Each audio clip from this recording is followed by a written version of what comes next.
ज्ञान चंद्रिका कर्मकांड lecture number 14। ओम नमः सिद्धेभ्य ओम नमः सिद्धेभ्य ओम नमः सिद्धेभ्य ओम शुद्धात्मने नमः। नमो अरिहन्ताणं नमो सिद्धाणं नमो आयर्याणं नमो वज्रायाणं नमो लोये सौवसावुं प्रणम्य शिरसा नेमिं गुणरयण विभूषणं महावीरं सम्मत्तरयण निलयं पयडि समुत्कीर्तनं मोक्षं परमभये सबखण्डिके कर्मकाण्ड समुदाय सहज खण्डित ज्ञानमय जयवन्ते जिनराय विघ्नहरन मंगलकरण नमो सिद्ध सुखकार नेमि छंद जिन जगतपति साधु वचन गुणधार। आचार्य श्री नेमिचंद्र सिद्धांत चक्रवर्ती विरचित यह गोमटसार कर्मकांड ग्रंथ है और उस पर पंडित टोडरमल जी ने सम्यक ज्ञान चंद्रिका भाषा टीका लिखी है कर्मकांड की, और जिसके आधार से यहाँ जो हिंदी अनुवाद हम पढ़ रहे हैं उसमें हम 85 पृष्ठ पर आगे 85 अब नया विषय शुरू होगा निक्षेपों का। उसके पहले आपका क्या प्रश्न है सुशीला? हाँ, ये विपाककृत जो भेद है, देखिए कर्मों के भेद हम अलग अलग अपेक्षाओं से करते हैं। मूल में हमने देखे सामान्य से कर्म एक है और उसके ज्ञानावरणादि 8 भेद होते हैं जिसको हम मूल प्रकृति कहते हैं, और हर एक के जो उत्तर भेद कहते हैं उसको उत्तर प्रकृति कहते हैं। दूसरी अपेक्षा से भेद करते हैं तो घाती कर्म और अघाती कर्म, 4 घाती कर्म 4 अघाती कर्म, इसके नाम सबको पता है। घाती कर्मों के भी भेद देखे हमने तो सर्वघाती और देशघाती ऐसे प्रकृतियों के भेद हो गए, और अघाती कर्मों में तो पुण्य और पाप प्रकृति ऐसा भेद है। घाती कर्म सभी पाप रूप है, अघाती में कुछ प्रकृतियां पुण्य रूप है कुछ पाप रूप है, उसकी भी बात हमने देखी है। अब यहाँ अलग पद्धति से उनका विभाजन करने, ये जो कर्मों के उदय का जो फल है जिसको विपाक कहते हैं, फल देने की शक्ति को रस कहेंगे, अनुभाग कहेंगे, परंतु वो रस या उसका अनुभाग यानी उसका फल कब मिलेगा, उसका निमित्त कब बनेगा, तो कहते जब वो उदय में आते तब। बंधते समय उसका बंध हुआ है, फिर यथा योग्य काल तक सत्ता में पड़ा रहता है, तब उस कर्म का कोई फल जीव को नहीं मिलता। कितने भी कर्म जिसको हम कहेंगे पुण्य प्रकृतियां हो या पाप प्रकृतियां हो, उसका कोई फल नहीं है। फल कब होता है? जिस समय उदय में आता है तो उस समय उसका फल मिलता है, उसका अर्थ है उसका जो कोई निमित्त बनता है। तो ये विपाक कहते, कर्म के फल को विपाक कहते हैं। तो विपाक का फल जो मिल रहा है, विपाक जो मिल रहा है वो किसमें मिल रहा है? कुछ तो पुद्गल में मिल रहा है, कुछ जीव के लिए जीव में मिलता है, कुछ क्षेत्र में और कुछ भव में। तो इस अपेक्षा से ये जो प्रकृतियां हैं उसमें पुद्गल विपाकी, जीव विपाकी, भव विपाकी और क्षेत्र विपाकी ऐसे 4 भेद किए। डायरेक्ट हम टेबल देखेंगे 84 पृष्ठ पर, वहाँ पुद्गल विपाकी प्रकृतियां कही है। हमने जिस क्रम से याद किए थे नाम कर्म, कैसे किए थे? गति, जाति, शरीर, बंधन, संघात, संस्थान, सहनन, अंगोपांग वगैरह वगैरह। तो शरीर नाम कर्म से लेकर आगे की प्रकृतियां कहाँ तक लेना है? तो स्पर्श तक, क्योंकि हमने वर्ण, गंध, रस, स्पर्श इस ऑर्डर से याद किया। हाँ 50, आपके पास हिसाब है। तो ये 50 प्रकृतियां तो ये हो गई। उसके बाद निर्माण, आतप, उद्योत, स्थिर अस्थिर, शुभ अशुभ, प्रत्येक, साधारण, अगुरु लघु, उपघात और परघात, ये पुद्गल विपाकी है। तो कुल इनकी टोटल हो गई 62। ये 62 प्रकृतियों का फल पुद्गल में यानी शरीर में या अन्य जो कुछ बातें हैं उसमें मिल जाए। भव विपाकी जो है वो 4 हो, ये जो आयु कर्म है वो भव विपाकी है, विशिष्ट पर्याय में उसका उदय होता है। जिसको मनुष्य भव, मनुष्य भव, तिर्यंच भव कहेंगे तो वहाँ मनुष्य आयु, तिर्यंच आयु, देवायु का उदय रहता है। पहले ही समय से विग्रह गति से ही उस आयु का उदय पाया जाता है। जब तक आयु का उदय है तब तक वो उसकी पर्याय चल रही है। आयु का उदय समाप्त होता है, उसके परमाणु फिर जाते हैं सभी, फिर नए आयु का उदय शुरू हो जाता है। तो जीव हम कहेंगे उसकी दूसरी पर्याय शुरू हो गई। क्षेत्र विपाकी विशिष्ट क्षेत्र में कौन से, जब एक भव एक पर्याय छोड़कर जीव अन्य पर्याय में चला जाता है जन्म लेने के लिए, तो रास्ते में जिसको हम कहेंगे विग्रह गति। विग्रह गति में कौन सी वाली, वो मोड़ वाली गति, मोड़ के पहले पहले, क्योंकि अंतिम मोड़ के पश्चात जहाँ जन्म लेना है वहाँ पहुँचते ही संस्थान नाम कर्म का उदय शुरू हो जाता है और जीव का वो नया आकार शुरू होता है। उस दूसरी पर्याय का आकार कब होगा, जहाँ शरीर के परमाणु ग्रहण करना शुरू करता है उस समय। विग्रह गति में उससे पहले का आकार कायम रहता है, वो उस गत्यानुपूर्वी का उदय का कार्य है। यानी गत्यानुपूर्वी का उदय मात्र उस विग्रह गति में ही होता है, मूड वाली में। तो उस क्षेत्र में यानी जाते समय ट्रांजिट पीरियड हम कहेंगे उसका, उसी क्षेत्र में उसका उदय है, अन्यत्र उसका उदय नहीं है, इसलिए उसको कहेंगे क्षेत्र विपाक।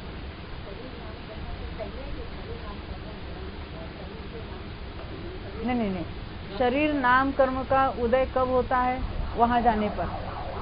औदारिक शरीर नाम कर्म का उदय, प्रत्येक शरीर नाम कर्म का उदय वो कब शुरू होता है, वहां जाने पहुंचने पर। यानी जहां जन्म लेना है वहां पहुंचने पर शरीर नाम कर्म कहाँ पर्याप्ति शुरू होने का पहला समय, तभी संस्थान नाम कर्म का भी उदय शुरू होता है। जब हम नाम कर्म के प्रकरण में आगे चलकर जाएंगे कौन से कर्मों का उदय कब होता है, तब ये बातें और आपको यानी ख्याल में आएगी या स्पष्टता और ख्याल में आ जाएगी। 3 समय ही हो सकता है अधिक से अधिक, और वो 3 मोड भी एकेंद्रियों के होते हैं, पंचेंद्रियों के तो होते नहीं है, क्योंकि पंचेंद्रिय मरकर भी वो तृष्ण आदि में जन्मेंगे। अभी हमने वो विग्रह गति के बारे में पहले बहुत बार देखा है। अब यहाँ क्या कह रहे हैं, देखो क्षेत्र विपाकी हो गए। अब जीव विपाकी कौन कौन सी प्रकृतियां हैं, यानी ये सभी प्रकृतियों में जीव विपाकी अलग निकालना। संवेदनीय के दोनों, साता और असाता, गोत्र की दोनों। अब ज्ञानावरण, दर्शनावरण, मोहनी अंतराय, यानी ये जो घाती कर्म सभी 47, नाम कर्म की 27 है, क्योंकि नाम कर्म की बहुत सारी तो पुद्गल विपाकी देखी हमने 62, और यहाँ नाम कर्म की 27 होती है। कौन कौन सी है, तीर्थंकर, देखो नाम कर्म की टोटल कितनी है 93, यहाँ हो गई 27 और वहां हो गई 62, कितनी हो गई, अभी कितनी हुई 89, और अनुपूर्वी 4, 93 हो गई बराबर। तो यहाँ 27 कौन कौन सी है, तो तीर्थंकर नाम कर्म, फिर उच्छ्वास, क्योंकि अगरु लघु उपघात परघात हमने वहां लिए थे, एक उच्छ्वास छोड़ा था वो यहाँ लिया। बादर, सूक्ष्म, पर्याप्त, पर्याप्त, वहां तो कौन से लिए थे हमने, प्रत्येक और साधारण वहां लिया था, प्रत्येक साधारण लिया था, तरस, बादर, पर्याप्त, प्रत्येक में से। हाँ एक वहां जो पुस्तक में जो लिखा था वैसे उस क्रम से लिया। सुस्वर, दुस्वर, आदेय, अदादेय, यशस्कीर्ति, अयशस्कीर्ति, त्रसस्थावर, वैसे त्रस्थावर बादर सूक्ष्म में एक साथ ले सकते थे तो याद रखने में आसान होगा। प्रशस्त, अप्रशस्त, विहागति, सुभग, दुर्भग, गति 4 और जाति 5, ये सारे ही जीव विपाकी हैं। ये तो हमने कल बात देखी थी, समझ में आई बात अभी हम आगे बढ़ेंगे।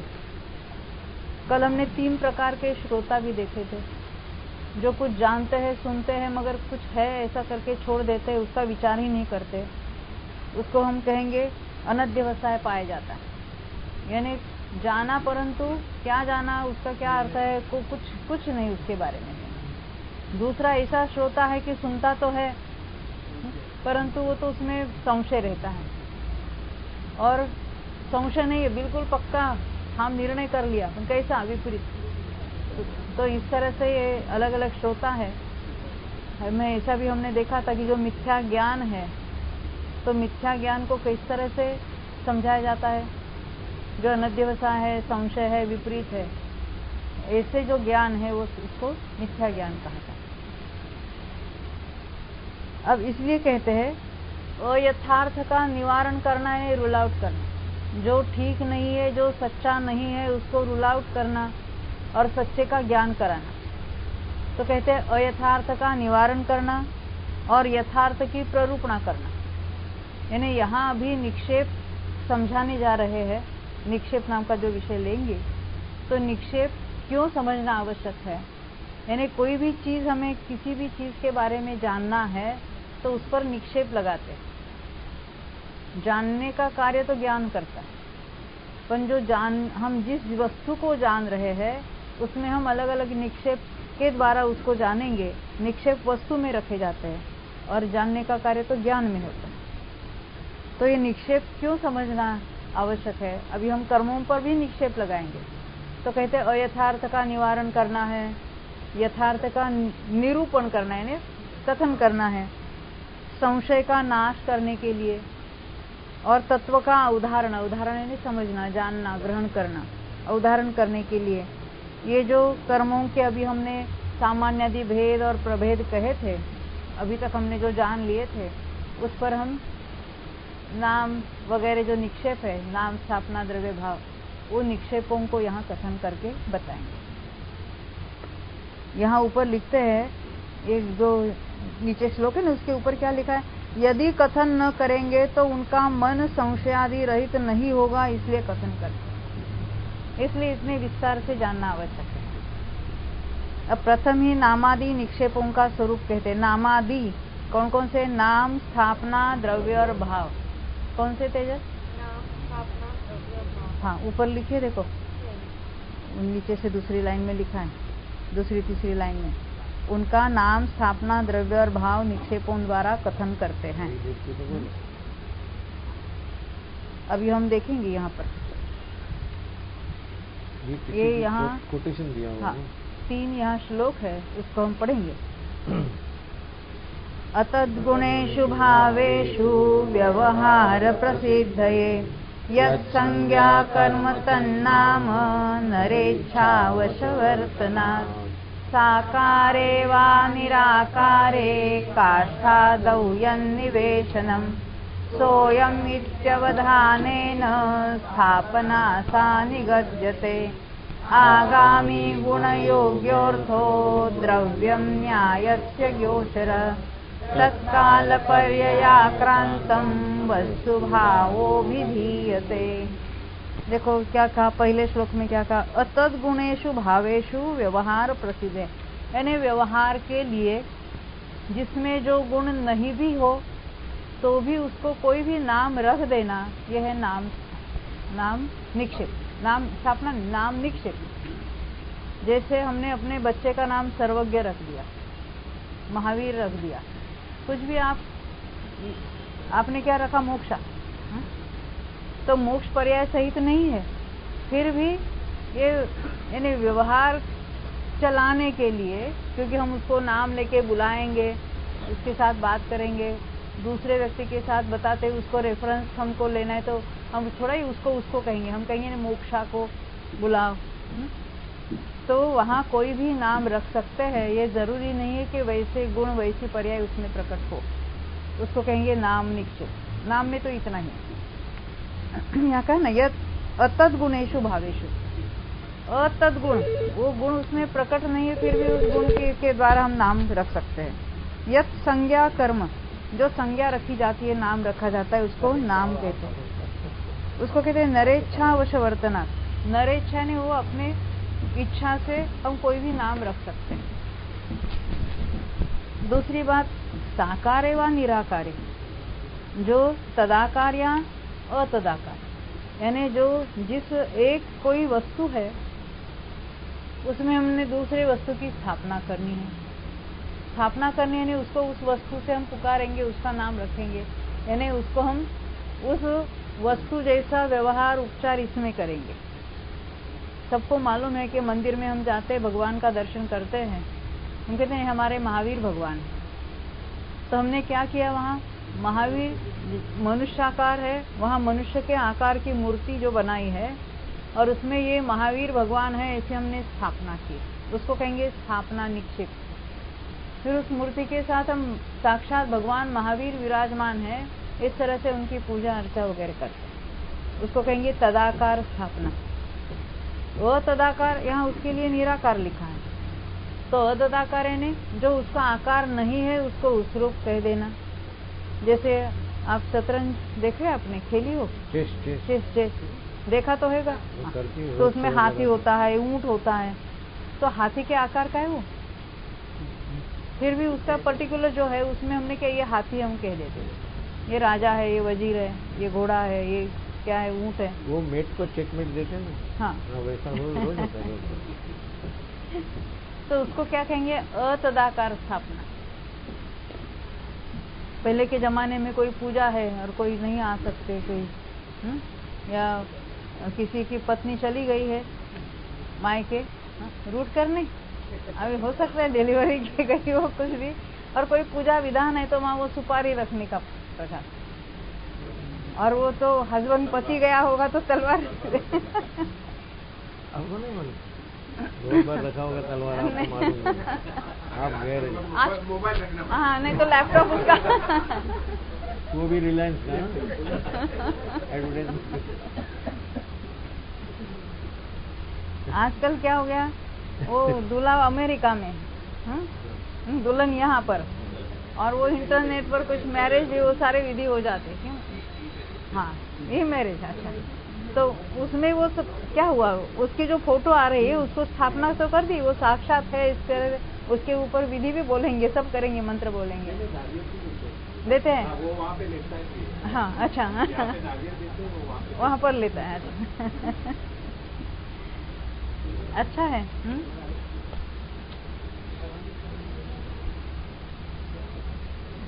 तो यहाँ हाँ, सो अयम इति अवधानेन स्थापना सा निगद्यते, उसको यह चीज है ऐसा हम जो मान लेते हैं, कहते हैं, उसके साथ व्यवहार करते हैं, उसको हम कहेंगे स्थापना निक्षेप। आगामी गुण योग्य अर्थो द्रव्यम न्यायस्य गोचरा, यानी द्रव्य तो वही का वही है, परंतु जो आगामी पर्याय का अभी उपचार करते हैं हम। हमारे भविष्यकालीन तीर्थंकर कौन है? श्रेणिक राजा। वो श्रेणिक राजा हमारे तीर्थंकर है क्या? श्रेणिक राजा कब थे?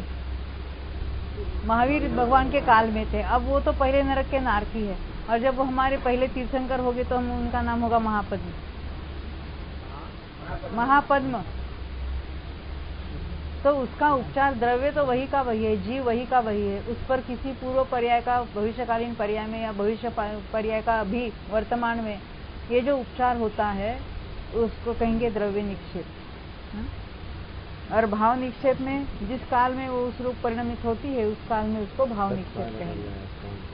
अब हम यहाँ पढ़ेंगे टीका में, जिसमें तद्गुण नहीं है ऐसा जो पदार्थ। ये तद्गुण की बात बताए ना, हमें नाम रखना है तो जरूरी नहीं जो नाम है वैसा गुण उस व्यक्ति में हो या उस पदार्थ में हो। जिसमें तद्गुण नहीं है ऐसा जो पदार्थ, उसमें व्यवहार की सिद्धि के लिए, ये बहुत महत्व की बात है, ये सारे निक्षेप जो होते हैं व्यवहार की सिद्धि के लिए हो जाते हैं। व्यवहार की सिद्धि के लिए मनुष्य अपनी इच्छानुसार संज्ञा दे, नाम रखे, वहां नाम निक्षेप है। ये तो हम अपना बालक का कोई नाम रखते हैं, अभी हमने उदाहरण सबके देख लिए। पुनश्च तदाकार यानी उसके आकार का, तथा अतदाकार यानी उसके आकार का नहीं है। ऐसे काष्ठादि में, काष्ठादि में का अर्थ क्या है नितिन भाई? काष्ठा ने क्या? लकड़ी, लकड़ी, लकड़ी। क्योंकि हमने लकड़ी की कोई डॉल बनाई, उसको हम ये राजा है, ये शिवाजी राजा जैसा बना दिया। लकड़ी में बना सकते हैं, मिट्टी में बना सकते हैं, कपड़े की डॉल बना के उसमें बना सकते हैं, किसी में भी चित्र भी बना सकते हैं। तो ये हमारे राजा है ऐसा कहते ना, वो राजा थोड़े, राजा का चित्र है, फिर भी उसमें क्या कहते, ये हमारे शिवाजी महाराज। तो कहते हैं कि काष्ठादि में यह विवक्षित पदार्थ है, इस तरह अपने परिणामों द्वारा स्थापना करें। हम अपने परिणामों द्वारा वैसी स्थापना करते हैं, वहां स्थापना निक्षेप है। पुनश्च जिसमें आगामी काल में गुण प्रकट होगा। देखो हमेशा वो तो गुण का अर्थ, वो तो त्रिकाली जो द्रव्य में रहने वाला उसकी बात नहीं है, क्योंकि गुण तो अनादि से अनंत काल तक रहते हैं, नित्य तादात्म्य में संबंध है द्रव्य के। तो गुण प्रकट होना का अर्थ क्या है? पर्याय होगी, उसी द्रव्य में वो पर्याय होने वाली है। ऐसे पदार्थ द्रव्य निक्षेप के गोचर, यानी उस पदार्थ को उस भविष्यकालीन पर्याय से हम अभी कह सकते हैं। जैसे आपने अभी अभी ये राइस यानी चावल धो रही है, तो क्या बना रहे हो? तो भात बने। अभी भात तो बनेगा जब जाके, अभी तो हम डब्बे में से निकाल रहे हैं, अभी धो रहे हैं ना, उसको कहेंगे द्रव्य निक्षेप।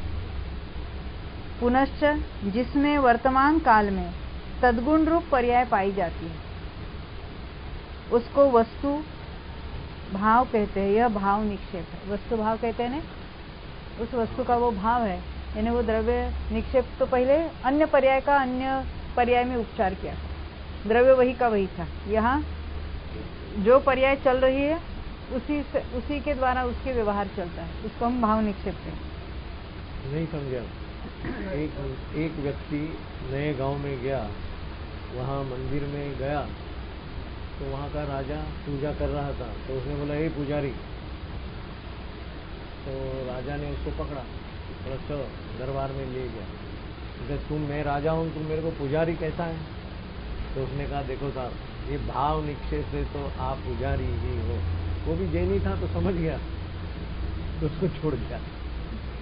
यानी जिस वक्त जिस परिणाम से या जिस क्रिया कर रहे हैं, उसको उस रूप से कहना ये कोई गलत नहीं है, वो भाव निक्षेप से हो गया। अभी यहाँ उदाहरण पुस्तक में भी लिखेंगे, जो हमने देख लिए।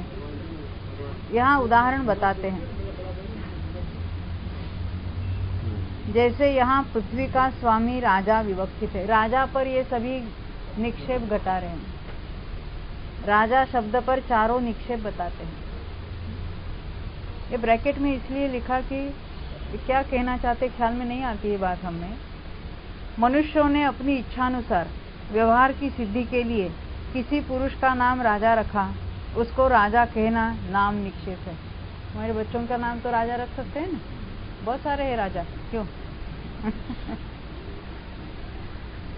पुनश्च काष्ठ चित्रादि के, यानी लकड़ी हो या कोई मिट्टी हो या कोई अन्य धातु हो, किसी भी चीज में वो मूर्ति बनाना, उसका आकार करना, तो काष्ठ चित्रादि के तदाकार या अतदाकार में यह राजा है ऐसा स्थापित करके, यानी जरूरी नहीं उसके आकार का हो, बस हमने ऐसा एक ढेर रख दिया, ये राजा है कह दिया, तो वो होगा हमारे स्थापना निक्षेप।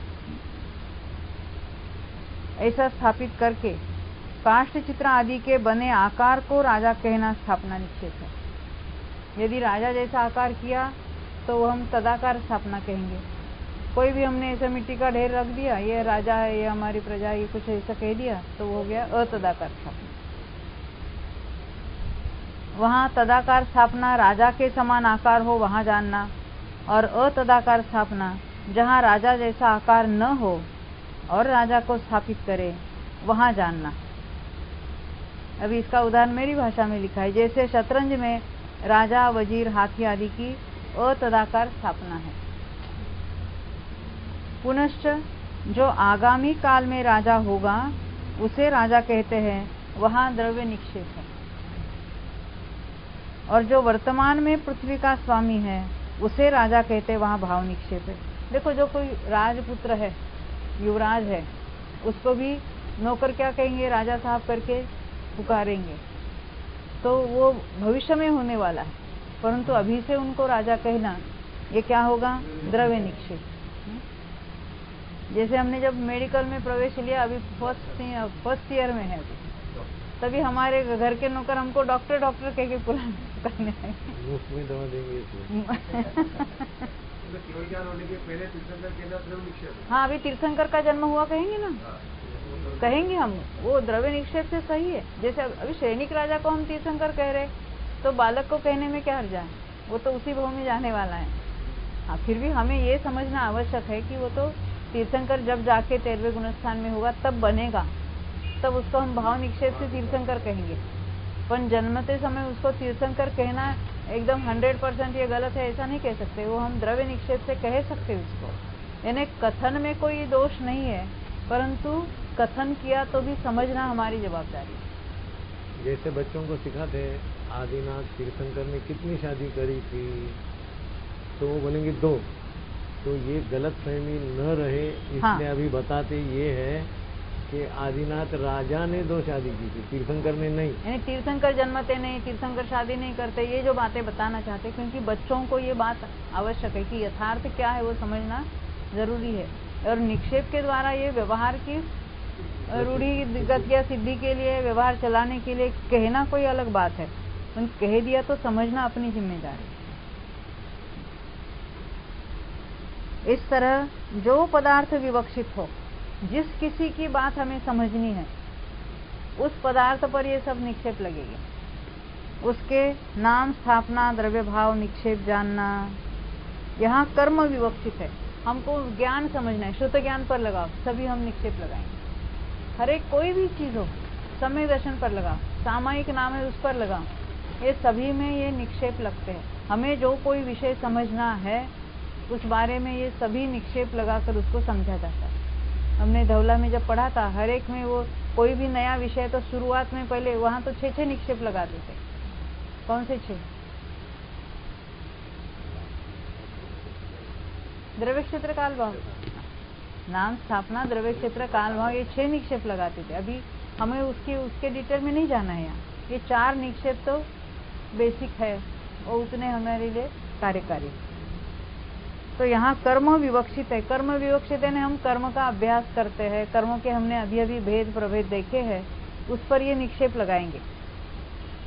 इसलिए इसके 4 निक्षेपों का कथन 34 गाथाओं द्वारा कहते हैं। प्रथम ही सर्व ज्ञानावरणादि समुदाय रूप सामान्य कर्म के नाम, स्थापना, द्रव्य भाव का कथन करते हैं। यानी बस कर्म एक, अभी भेदों पर नहीं लगा रहे। कर्म इन जनरल जिसको हम कहेंगे, कर्म सामान्य जिसमें भेद किए बिना जब हम कहेंगे हमारा कर्म है, कर्म बांधा है, कर्म को छोड़ा है। हाँ, पहले लोगों से पूछोगे नाम, स्थापना, द्रव्य भाव का अर्थ समझे है कि नहीं, वो नहीं समझेंगे तो आगे कर्म पर क्या लगाएंगे। अच्छा, ये निक्षेप हमने कितने देखे जयबेन, कौन कौन से? बहुत अच्छा। नाम निक्षेप, स्थापना निक्षेप, द्रव्य निक्षेप और भाव निक्षेप। नाम निक्षेप किसको कहना तेजस? हाँ, अपनी इच्छा अनुसार किसी का नाम रखना, उसमें वो गुण हो ये कोई जरूरत नहीं है, तो उसको क्या कहेंगे? नाम निक्षेप। स्थापना निक्षेप कहेंगे आप?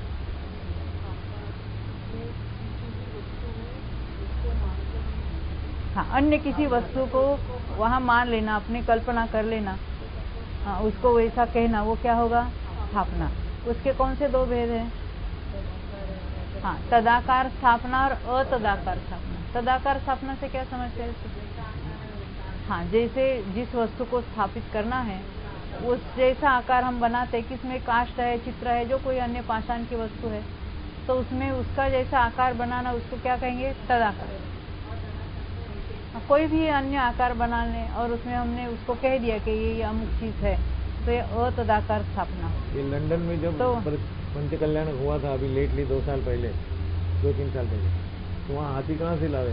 तो उन्होंने वो ऐसा लकड़ी का ऐसा कुछ बना के, हाँ, फाइबर का बनाया था, फाइबर का हाँ। बनाया था, और उसके ऊपर वो हिंदू को बढ़ा के हाथ में, वो फाइबर का, यहाँ काष्ठादि का लिखा है ना, वहाँ फाइबर का बना, तदाकार। ये हो गया नाम और स्थापना। द्रव्य निक्षेप से क्या समझेंगे अरविंद भाई? भविष्य में जो पर्याय आने वाली है, हाँ, वो अभी कोई पर्याय से उसको बुलाना। यानी द्रव्य वही का वही है, उसके भूत या भविष्य की पर्याय के द्वारा उस द्रव्य को पहचानना, वो क्या है? द्रव्य निक्षेप। और भाव निक्षेप में लक्ष्मीबेन, हाँ, जिस पर्याय रूप से परिणमित हो, हाँ, उस रूप से उसको हाँ, कहना करना, उसके साथ वो व्यवहार चलाना, वो है उसका भाव निक्षेप। ये हमने नाम, स्थापना, द्रव्य और भाव, ये 4 निक्षेप देखे हैं। अब कर्मों पर उसको लगाएंगे। कर्मों पर यानी अलग अलग भेदों पर लगाना अभी अपना विषय नहीं। अभी पहले कर्म इन जनरल, उस पर हम कहेंगे। सामान्य कर्म, भेद किए बिना वाला कर्म। अब 52 नंबर की गाथा पढ़ेंगे हम 87 पृष्ठ पर। नामठवणादवियं भावोत्तिचौ विहं हवे कम्मं पयडीपावं कम्मं मलन्ति सन्नाहुणाममलं नामस्थापना द्रव्यं भाव इति चतुर्विधं भवेत् कर्म प्रकृतिः पापं कर्म मलम् इति संज्ञाहीनाममलम्। ये जो सामान्य कर्म है वो नाम, स्थापना, द्रव्य और भाव के भेद से 4 प्रकार का है। यानी उसमें हम क्या कहेंगे? नाम कर्म, स्थापना कर्म, द्रव्य कर्म और भाव कर्म। वो भाव कर्म वाला भाव कर्म नहीं समझना, भाव निक्षेप वाला भाव कर्म। यानी कर्म के ऊपर नाम, यानी कर्म नाम रख दिया। बच्चे का नाम कर्म रख सकते कि नहीं रख सकते? कुछ भी रख सकते। अभी मेरा कर्म है।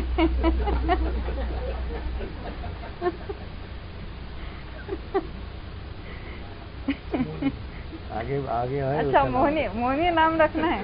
वैसे मोहन नाम तो रखते। हाँ देखो, मलम रखना वहाँ यानी कर्म के ऊपर नाम, स्थापना, द्रव्य, भाव के भेद से ये कर्म ही 4 प्रकार का कहेंगे हम। प्रकृति या पाप या कर्म या मल, ऐसा जो नाम, वह नाम मलम अर्थात नाम निक्षेप रूप कर्म जानना। यानी किसी का नाम कर्म रखना, वो क्या हुआ? नाम निक्षेप हो गया। ये कर्म के अलग अलग कौन से नाम है? तो उस कर्म को प्रकृति भी कहते हैं। कर्म को क्या कहते हैं? पाप। पुण्य कर्म को भी कहेंगे ना, पाप कहेंगे, या कर्म कहेंगे, या मल कहेंगे। क्योंकि हम सिद्ध भगवान का वर्णन करते हैं तो 3 प्रकार के मल से रहित है। कौन से 3 मल? नहीं, आपको याद है? सिद्ध भगवान कौन से 3 मलों से रहित है? अभी यहाँ कर्म को मल कहा, अभी 3 मल यानी 3 कर्म बता ना। हमने इतना क्लू दे दिया। 3 प्रकार के कर्म बताने आपको। हाँ, नहीं बोलो। हाँ, द्रव्य कर्म, भाव कर्म और नो कर्म से रहित है ना? ये 3 प्रकार के मल से रहित है। दृष्टि घटी, दुर्घटना घटी। तो शरीर को मल माना कि नहीं हमने? अरे उसका मल धोने में पूरा दिन चला जाता है।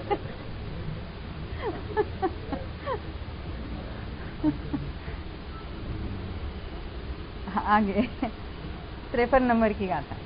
ये तो अपना नाम की बात हो गई। सरिसा सरिये द्रव्ये मदिना जीवठ्ठियं कुजं कम्मं तम एदत्ति पदिष्ठा श्रवणा तं धावणा कम्मं सदृशा सदृशे द्रव्ये मतिना जीवस्थितं खलु यत्कर्म एतदेतदिति प्रतिष्ठा स्थापना तत्स्थापना कर्म। सदृश अर्थात कर्म समान, असदृश अर्थात कर्म समान न हो ऐसे किसी द्रव्य में, द्रव्य में यानी पदार्थ में, बुद्धि द्वारा ऐसी प्रतिष्ठा यानी स्थापना करना कि जीव के समस्त प्रदेशों के समूह में रहने वाला सामान्य कर्म यह पदार्थ है, उसे स्थापना निक्षेप रूप कर्म कहते हैं। जैसे हमने कोई ऐसा आकार, आत्म प्रदेश का आकार, उसकी चित्र बनाए और हमने उसमें डॉट डॉट डॉट डॉट बनाए, हम कहेंगे ये जीव का कर्म है। तो क्या हमने उसमें स्थापना कर दी ना, उन डॉट्स में हमने स्थापना कर दी, हमने एक कलर कर दिया उसको, हम कहेंगे ये सारा कर्म है, तो ये क्या हो गया, उसको स्थापना हो जाएगी, उसे स्थापना निक्षेप रूप कर्म कहते हैं। अब आगे 54 नंबर की गाथा। दौवे कम्मं दुविहम् आगमनो आगमन्ति तत्पढ़मं कम्मागम परिजाणुग जीवो उवजोग परिहीनो द्रव्ये कर्म द्विविधम् आगमनो आगममिति तत्प्रथमम् कर्मागम परिज्ञायक जीव उपयोग परिहीन।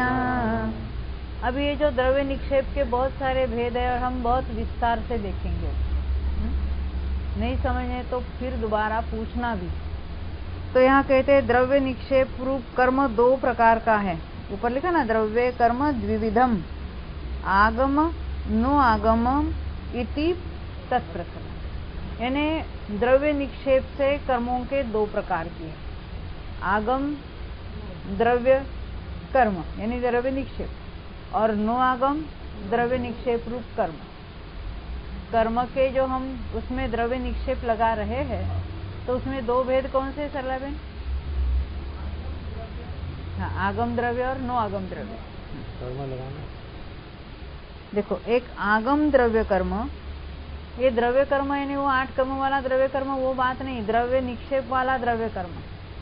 यहाँ निक्षेपों की बात चल रही, बारंबार ये ख्याल में रखना है। यहाँ द्रव्य कर्म भाव कर्म कहने से जो हम मोह राग द्वेष वाला भाव कर्म और ये 8 कर्म वाला वो अर्थ यहाँ नहीं है। यहाँ द्रव्य निक्षेप और भाव निक्षेप की बात चलेगी। ये बारंबार इसलिए क्योंकि क्या है, कभी कभी क्या है, क्या बताया था वो छूट जाता है।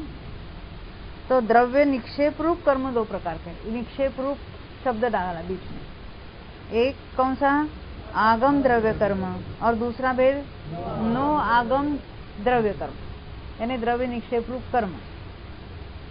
अभी आगम यानी क्या, जो हम ग्रंथ पढ़ते हैं, जिनागम हम कहते हैं ना, जिनागम यानी जिनेंद्र भगवान के द्वारा कथित जो सारा जो रचना है हमारे शास्त्रों की, उसको आगम कहते हैं।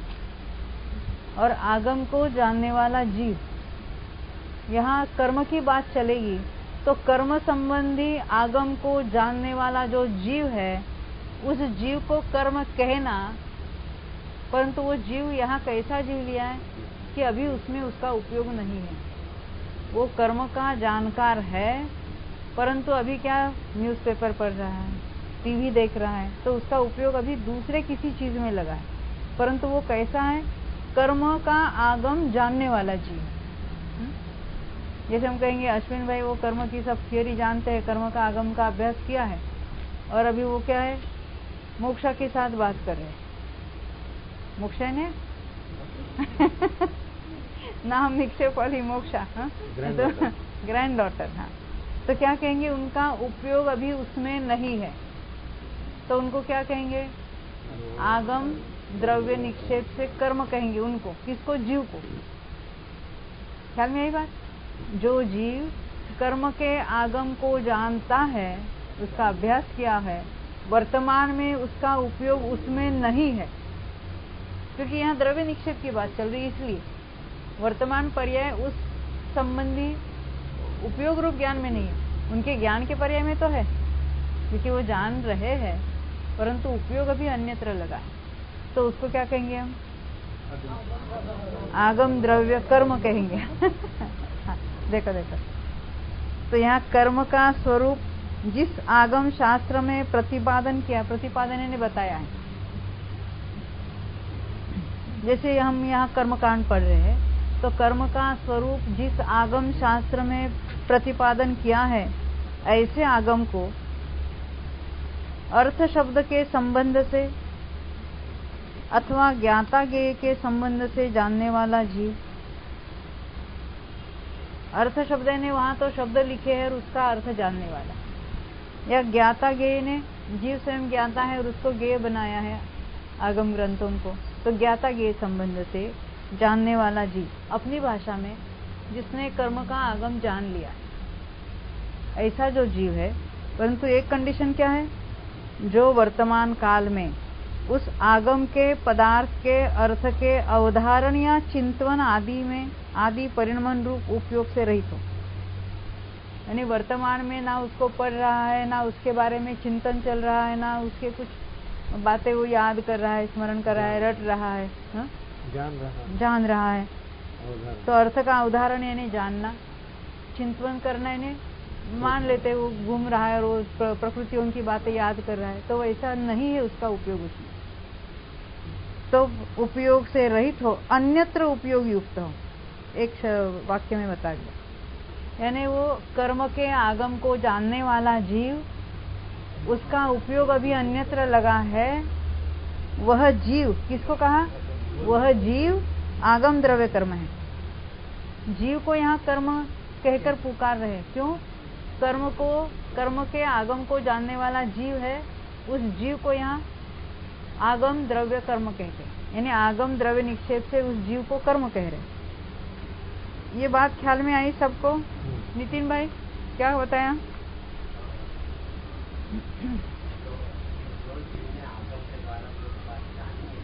यानी कर्म संबंधी आगम, सभी आगम नहीं।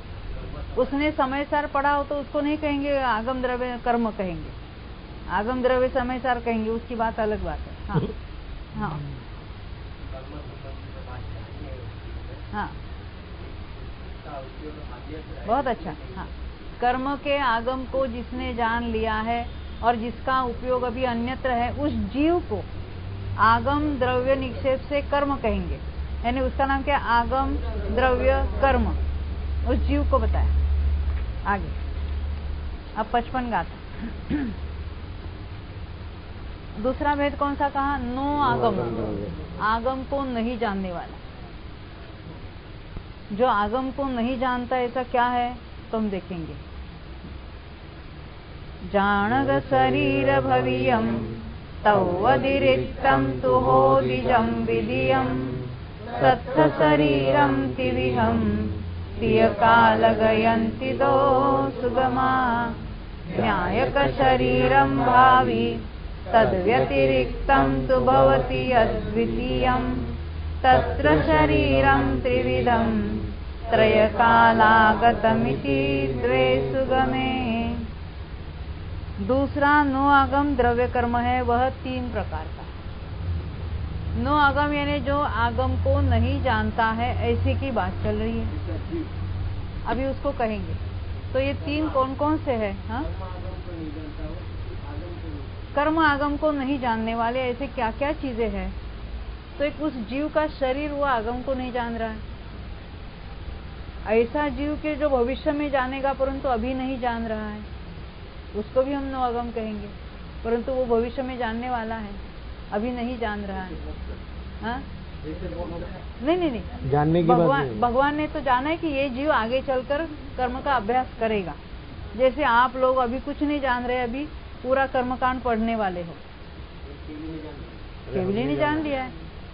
हम भी जानते हैं ना, अभी आप 1 साल भर इसका अभ्यास करेंगे, अभी तो नहीं जान रहे कुछ, अभी इसका अभ्यास करेंगे। तो उस जीव को क्या कहेंगे? नो आगम द्रव्य कर्म। तो ऐसी कौन सी जो नहीं जानते, ऐसे क्या है? उस जीव का शरीर। दूसरी बात, तो वो जीव जो भविष्य में जानने वाला है, केवली तो जानते कि ये भविष्य में जानने वाला है। और तीसरी बात, इनके अलावा अन्य जो चीजें हैं, हाँ, इनके अलावा अन्य तद व्यतिरिक्त वो क्या क्या है उसको हम कहेंगे। ये जो तद व्यतिरिक्त है वह ऊपर बताए हुए ज्ञायक शरीर और भावी, इसके अलावा अन्य जो कारण से अन्य जो वह अभ्यास नहीं करेगा, उसके बाद नहीं, उसकी बात नहीं है। तद व्यतिरिक्त जो जीव भी नहीं है और उसका शरीर भी नहीं है। अच्छा, इन दोनों से व्यतिरिक्त, ये इन दोनों से व्यतिरिक्त कर्म इटसेल्फ या अन्य कोई चीजें।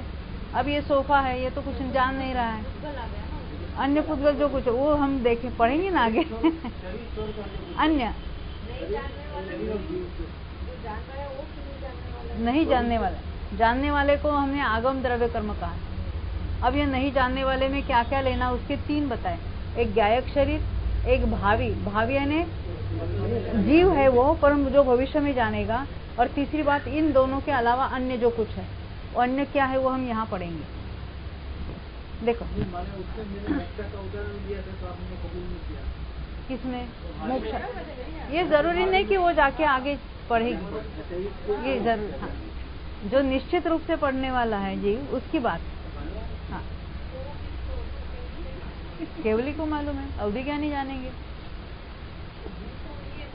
जीव तो अभी नहीं जान रहा है, पर जो भविष्य में निश्चित रूप से जानने वाला है। जैसे मेडिकल का अभ्यास करने वाला अभी एडमिशन लिए तो निश्चित करने वाला है। हाँ, अभी और ऐसा भी कह सकते हैं जिसने एडमिशन लिया और बीच में छोड़कर इंजीनियरिंग में चला गया, ऐसा भी हो सकता है कि नहीं हो सकता है? ये हंस रहे हैं क्योंकि उनके बहन का लड़का चला गया था।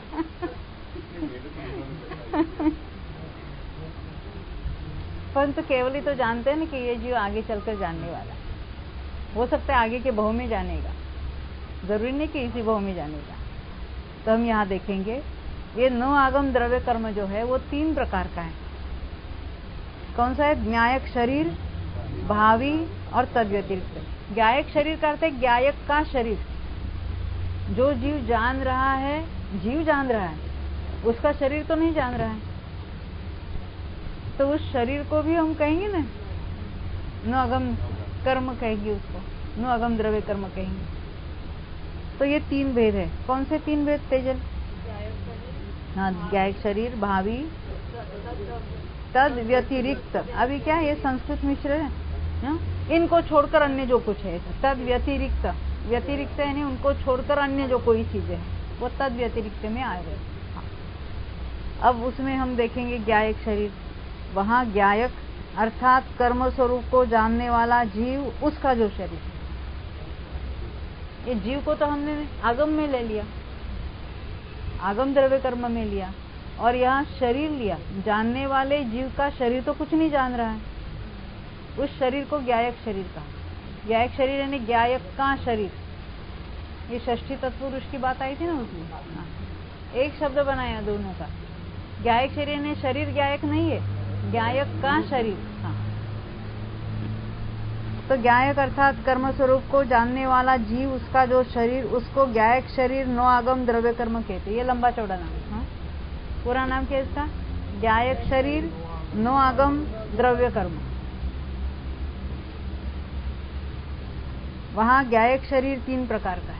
अब जो जीव का जो शरीर है, जीव तो वही का वही लेना है जो अभी जो जान रहा है, उपयोग रूप अभी हो नहीं हो उसकी बात नहीं, अभी जानने वाले जीव के शरीर की बात है। वो शरीर कौन सा हो सकता है?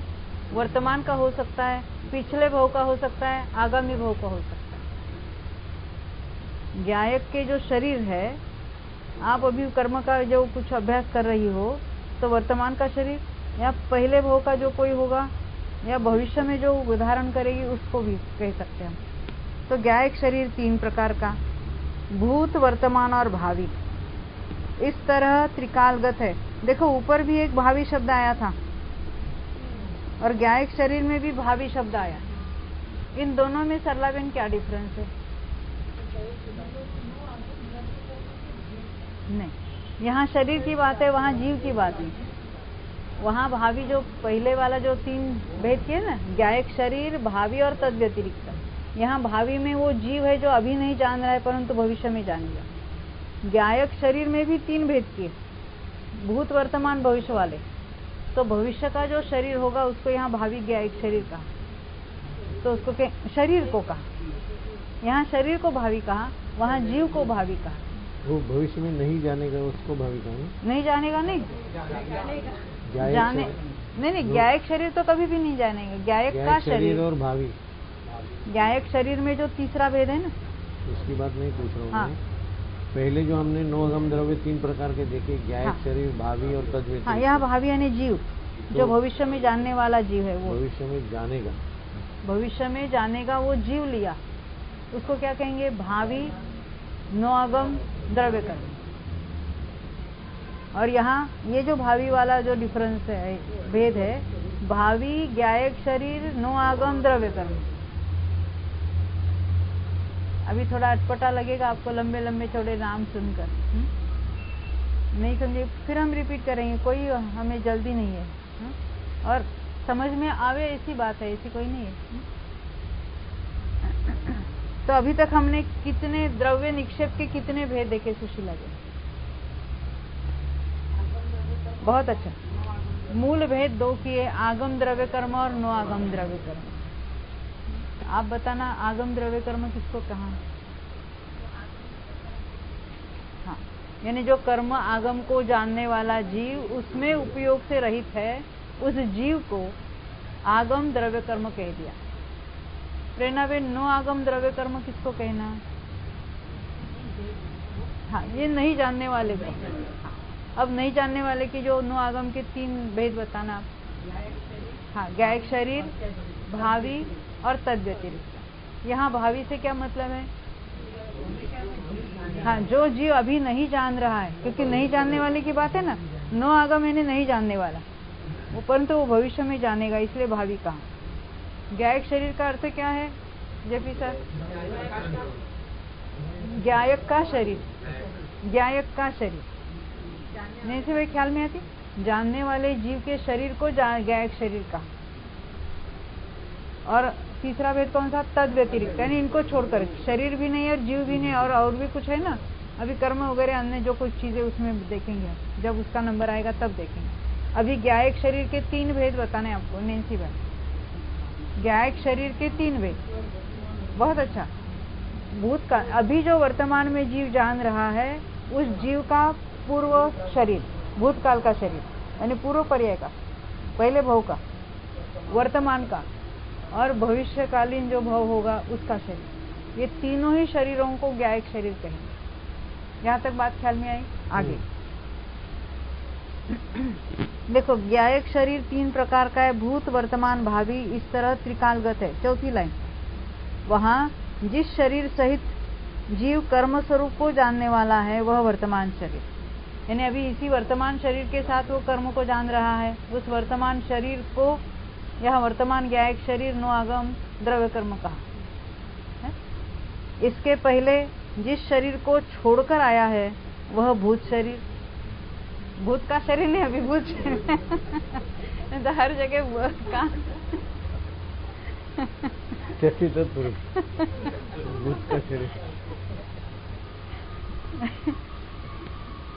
यानी जो छोड़कर भूतकाल का, हाँ, भूतकाल का शरीर, भूत शरीर तथा आगामी, आगामी यानी आगामी भव में जो शरीर धारण करेगा वह भावी शरीर, उन सब को यहाँ ज्ञायक शरीर नो आगम द्रव्य कर्म कह दिया। वहाँ वर्तमान शरीर और भावी शरीर ये दोनों सुगम है। सुगम है, इन्हें समझना है ना, ये वर्तमान का शरीर या आगामी भव में जो शरीर धारण करेगा वो भावी शरीर। अब जो भूतकाल में जो छोड़कर आया है उसकी फिर और 3 भेद करेंगे क्योंकि छोड़कर भूत लग गया क्योंकि ये छोड़कर आया तो मरण किस प्रकार से किया था उसने, वो बात बताएंगे अभी। देखो, वर्तमान शरीर को तो धारण कर ही रहा है, उसको तो वर्तमान शरीर कहेंगे। भावी शरीर आगामी काल में धारण करेगा ही। अब जो भूत शरीर छोड़कर आया है तो किस किस प्रकार से शरीर का त्यजन होता है, त्यजन होता है नहीं, मर जाता है, त्याग होता है। इस अपेक्षा से भूत शरीर के विशेष कहते हैं, यानी भेद कहते हैं, यानी भूत शरीर के भी 3 भेद कहेंगे यहाँ पर। अब पहले हम पढ़ेंगे गाथा, फिर उसको देखेंगे। 56 नंबर की गाथा। भूदम तुचुदम चैदम चदन्ति तेनाच्युदम सपाकेन परिदम कदलीघात परिच्चागे नूनयं होदी। भूतं तुच्युतं चावितं त्यक्तमिति त्रेधाच्युतं स्वपाकेन पतितं कदलीघात परित्यागे नूनं भवति। ज्ञायक का जो भूत शरीर है वह 3 प्रकार का, एक है च्युत, एक है चावित और एक है त्यक्त। आज बहुत कसरत है ना ये किसके भेद है तेजल? भूत शरीर, भूत ज्ञायक शरीर। वहां अन्य कारण बिना अपने उदय ही से शरीर छूट जाए, नष्ट हो, उसे च्युत कहते हैं। आयु पूर्ण हो गई और शरीर छूट गया, वो च्युत यानी छूट गया। च्युत होना यानी छूट जाना। इसलिए यह शरीर कदली घात अथवा संन्यास, इनसे ऊनः अर्थात रहित जानना। कदली घात यानी विषभक्षण से, किसी एक्सीडेंट से, जो हम कहते हैं कि आयु अधिक बांध कर आया है, किसी कारणवश उसका कदली घात होकर वो जल्दी मरण हो जाता है, तो ऐसा मरण नहीं हुआ है जिसको हम कहते हैं नेचुरल डेथ, यानी उसकी पूरी आयु भोग के उसका देह छूट गई है, उसको च्युत कहेंगे। या उनने संन्यास भी धारण नहीं किया। संन्यास समझते हैं? संलेखना, संथारो, उससे रहित है, वहां कदली घात का लक्षण कहते हैं। क्योंकि हमें अभी उत्सुकता है कि कदली घात क्या होता है, तो उसको तो उस अन्य नाम देखिए ना, चावित कहेंगे, त्यक्त कहेंगे, उसके नाम अलग अलग है। 57 नंबर, विसवे अनरत्तक्षय भयसत्थ गहन संकिलेशे हिम उत्साहाराणं निरोहदोच्छिज्यते आऊ। विषवेदना रक्तक्षय भयशस्त्रघात संक्लेशै उच्छ्वासाहारयोः निरोधता छिद्यते आयु। बहुत आसान है श्लोक वैसे समझने में। देखो नीचे पढ़ते हैं। विष तीव्र वेदना, रक्त का क्षय यानी तीव्र रक्तस्राव, हिमरेज, रक्त बह जाना, खून बह जाना अधिक प्रमाण में। तीव्र भय, तीव्र भय से भी तत्काल मरण हो सकता है। हम देखिए ना, हार्ट अटैक आएगा कुछ देखकर, गुस्से से, ऐसा भी देखते हैं। शस्त्र से घात, अभी बंदूक की गोली हो या तलवार की बात हो या अन्य जो कुछ है। क्रोधादि रूप तीव्र संक्लेश, अत्यंत संक्लेश परिणाम से भी जीव का मरण हो सकता है। श्वासोच्छ्वास का रुकना, अभी अन्य किसी ने रोक दिया, जो कुछ हो तो रुकना, या बीमारी से। आहार का रुकना, ये नहीं, वो तो स्टार्वेशन हम कहेंगे, आहार ही नहीं मिला उसको। आदि कारणों से यदि आयु का छेद यानी नाश हो जाए, उसे कदली घात कहते हैं। ये कदली घात की एक बात है, कर्म भूमि के मनुष्य और तिर्यंचों में ही ऐसा कदली घात हो सकता है, नारकी में नहीं होता। नहीं तो अच्छा है ना, नरक, नारकी तो वहां रहना नहीं चाहता है। कदली घात से मरण हो जाए तो अच्छा है। हाँ, तो नारकियों में या देवों में या भोग भूमि में कदली घात से मरण नहीं होता। उसको कहते हैं असंख्यात वर्षा की आयुष वालों के कदली घात से मरण नहीं होता। कहाँ होता है? कर्म भूमि के मनुष्य और तिर्यंचों में। हो सकता है कि करोड़ पूर्व की आयु लेके आया है और पर्याप्ति पूरी हुई और अंतर्मूर्त में कदली घात से मरण हो जाए, ऐसा बन सकता है। कौन से? हाँ, ये कारण, ये तो बाह्य कारण। वैसे उस जीव के परिणामों में ऐसी आयु बांधी थी कि ऐसी कदली घात से मरने वाली, यानी हम क्रमबद्ध पर्याय की अपेक्षा देखते तो उसका कारण, उसका निमित्त भी निश्चित है। क्योंकि केवली ने तो जाना है ना, उसका ऐसा ही मरण होगा।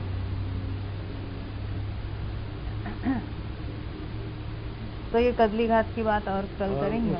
हाँ। कर्म भूमि के मनुष्य तिर्यंच ने पहले आयु बांधी हो तो उसका कदली घात भी नहीं होता। हाँ, ये बात निश्चित है कि जिसने आगामी पर्याय की आयु बांध ली है, परभव की आयु बांध ली है, उसका भी आबाधा निश्चित हो गया। आबाधा काल, क्योंकि मान लेते 81 वर्ष की आयु वर्तमान की है और उसके 2/3 बीत गई, 1/3 बाकी है, 27 साल बाकी, उसने आयु का बंद कर लिया। तो अभी आगामी आयु की आबाधा कितनी हो गई? 27 साल। वो अभी फिक्स है, वो कम नहीं हो सकती है। यानी उसका नेक्स्ट आयु का उदय कब होगा? ये 27 साल उसने पूरे जी लिए तब हो जाएगा। यानी जिसने आयु का बंद किया है उसके कदली घात से मरण नहीं होगा, ये नियम है। हाँ, क्या कहा? जिसने आगामी आयु का बंद किया है उसके कदली घात से मरण नहीं होगा। अब उसमें और भी लगाओ, जो चरम शरीर है उसको तो मरण ही नहीं होगा, कदली घात का क्या होगा? बाकी चर्चा हम कल करेंगे। जावानी के ज्ञान ते सूझे